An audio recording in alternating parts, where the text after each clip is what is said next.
সম্মানিত সুধী সকলকে একরাশ প্রীতি শুভেচ্ছা এবং প্রাণ ঢালা অভিনন্দন জানিয়ে শুরু করতে যাচ্ছে সুখ কী এবং সুখ কার কাছে কী রকম এই সুখ নিয়ে একটি ছোট্ট ভিডিও কন্টেন্ট।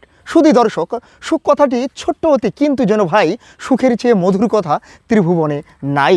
এই পৃথিবীতে সুখ সবাই চায় কিন্তু কেউ পায় কেউ বা না পায়। তবুও মানুষ আদম্য সুখের নেশায় ছুটছে বিভিন্ন পেশায়। শ্রমিক, কৃষক, কুলি মজুর, শিক্ষক, নায়ক কিংবা গায়ক রাখতে নিজেকে সুখে কাজ করছে ধুকে ধুকে। সবার ধারণা সুখ যেন এক অসীম পাখি। যেমন এন্ড্রু কিশোরের গানে সবাই তো সুখী হতে চায় কিন্তু কেউ সুখী হয় কেউ হয় না। এই পৃথিবীতে ভিন্ন ভিন্ন মানুষ ভিন্ন ভিন্ন জায়গায় সুখী। কেউ প্রেমে পরে সুখী, কেউ প্রেম করে সুখী, কেউ বা প্রেমের মুখোমুখি। কেউ ধ্যানে সুখী, কেউ জনে সুখী, কেউ গণে সুখী, কেউ জ্ঞানে সুখী। কেউ আবার সোনার চামচ মুখে দিয়ে জন্মগ্রহণ করলেও সুখী নাও হতে পারে। তাই রাজার রাজত্বে কিংবা জমিদারের জমিদারিতেও পার্থিব দৃষ্টিকোণ থেকে সুখের চেয়ে দুঃখের দৃষ্টিকোণেই অনেক। কারণ কথাই আছে, কেউ রাজপ্রাসাদে থেকেও সুখী নয়, আবার কেউ বাসপ্রাসাদে থেকেও সুখী।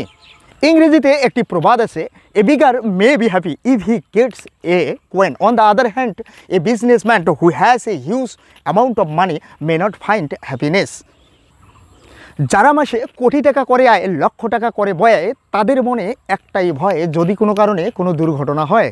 অথচ দিনান্তে কুলি মজুর কিংবা শ্রমিক যার দামি কোনো গাড়ি নেই, ব্যাংক ব্যালেন্স কিছু নাই, মাথা গোজার ঠাঁই নাই, দামি কোনো জমি নাই, সে রেল লাইনের ধারে কিংবা রাস্তার পারে বা স্লিপারে রাত্রি যাপন করে কোনো কিছুই না হারানোর ভয়ে। সাধক লালন শাহের মতে সুখেরও লাগিয়া এ ঘরও বাঁধিনু, অনলে পুড়িয়া গেল অমিয়া সাগরে স্নান করিতে সকলই গরল ভেল। এই কামিনী রায়ের মতে সুখ সুখ করে কেদনারে আর যতই কাঁদিবে যতই ভাবিবে ততই বাড়িবে হৃদয় ভার। পরিশেষে বলতে চাই, যতই তুমি থাকো দুঃখে চেষ্টা করো নিজেকে রাখতে সুখে, কারণ সুখ নেই অর্থ প্রাচুর্যে কিংবা ধনে, প্রকৃত সুখ রয়েছে অন্তরের সন্তুষ্টিতে কিংবা মনে। চ্যানেলটি ভালো লাগলে অবশ্যই লাইক, কমেন্ট, শেয়ার এবং সাবস্ক্রাইব করে পাশে থাকবেন। ধন্যবাদ।